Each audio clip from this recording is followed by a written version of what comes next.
Yay, here we are. This is exciting. This is number 8 of our Test Drive Your Business series. And today's topic is growing your online presence. Where in the world do you start? So hello, it is May 30th, and I'm Rebecca Moore of In a Nutshell Consulting. And I am an entrepreneur and advise small business owners, founders, and solopreneurs. And I'm also an introvert who would much rather stay behind the scenes, but I know how important it is to get out there and use social media to get traction in your business. So here I am. I really enjoy encouraging you to test drive and start your own business, even if you don't have everything figured out yet. And that's because thousands of women are starting businesses each day, and you can too, in a small or a big way. My goal is to help you create meaningful and fruitful work on your own terms, which is flexible and interesting and impactful. I founded my own, just as a little bit of background, I founded my own ventureback.com back in the day, and since then have worked for and served on the boards of half a dozen startups and nonprofits while growing my family. So I have taken the slower road to growth, but that's because I don't want to sacrifice having a life too. So I founded In a Nutshell in 2017 to help founders focus on message and clarity and business development, and increasingly mindset, just helping you think through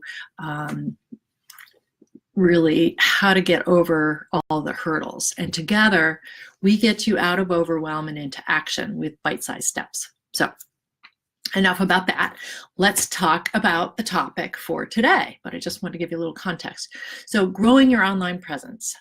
Who here wants to attract more visitors to their Instagram, their Facebook, their Twitter, LinkedIn, Pinterest accounts? Yay, all of us do, right? And who here has wasted endless hours scrolling, reading, posting, trying out Facebook ads, watching webinars, trying to learn all of every single channel? Raise your hand. So, quick personal story. Recently, my 20-something daughter FaceTimed me. She never calls me on the phone. She always FaceTimes me. So, in fact, I should turn off my phone in case she FaceTimes me during this recording. But anyway, she FaceTimed me and she was all excited, and she had some time off work and wanted to spend time with me. And so this is pretty rare. I was very thrilled. And then she said, I have a great idea, Mom. Let's go to Sephora and we can get you a makeover. And I was not exactly prepared for that.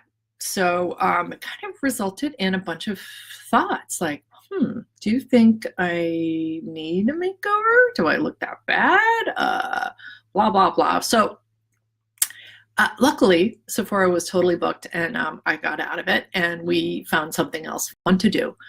But it really made me realize, and this comes back to our topic for today, that in order to do a makeover, you have to really admit that maybe you can use some improvement.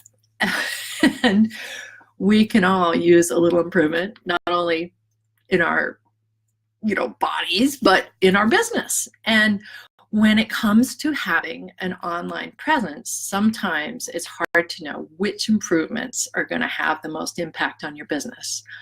Where do you even start? And it is a continual process. And I can go and look at my Facebook and LinkedIn and Instagram and know that I have tons to work on. So this is what the topic is today. So today, having online presence is essential for almost all businesses, pretty much every business. And there's an assumption today, that's because there's an assumption that if you cannot be found online, then you basically don't exist in the physical world, which is not true, but that is the kind of overwhelming feeling. So my message to small business owners like you is that the wisest way forward is not to do everything at once, but to figure out the best way for people to find you online. And this is key. That doesn't mean that you have to use every single online channel. Okay, so if that's your only takeaway from today, that's an important one. So one of the first things that I recommend to business owners who are overwhelmed with growing their online presence is to first, number one, understand who your ideal customer is. It sounds so basic, but it isn't always that easy. This assumes that you've already figured out your product, your pricing, and your messaging. But it is critical to figure out who this ideal customer is. Some people call it an avatar. Figure out who your avatar is. Another way to think of that, just as an aside, is if you've had, say you've had, 50 clients, and there were 2 or 3 that when you were with them, everything just went swimmingly. You were energized by them, they were energized by you. That is, take a look at that really closely. That is your ideal client, and try to figure out how you can characterize who that person is and find more people like that. Number 2, figure out where these ideal clients hang out.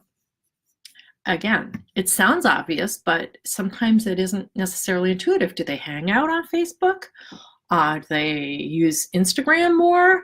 Are they Twitter users, or are they none of the above? Do they only use email and look on websites? Are they anti-social media? Do they use instant messaging? Are they comfortable with that or not? So take a look at that. And then number 3, focus on that channel where they hang out the most. Focus on that channel first, and consider a makeover for that channel. All right.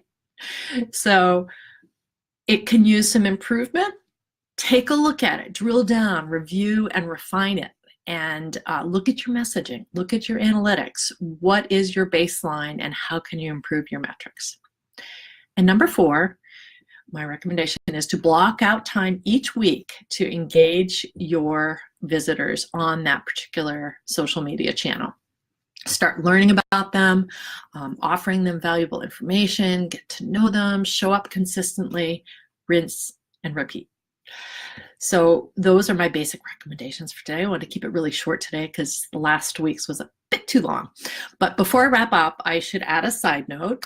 And if this all resonates with you, I have created a messaging mini-series that begins next week, and it's for small business owners to drill down deeper on this topic. So next week's focus will be an hour webinar on doing a Facebook makeover together.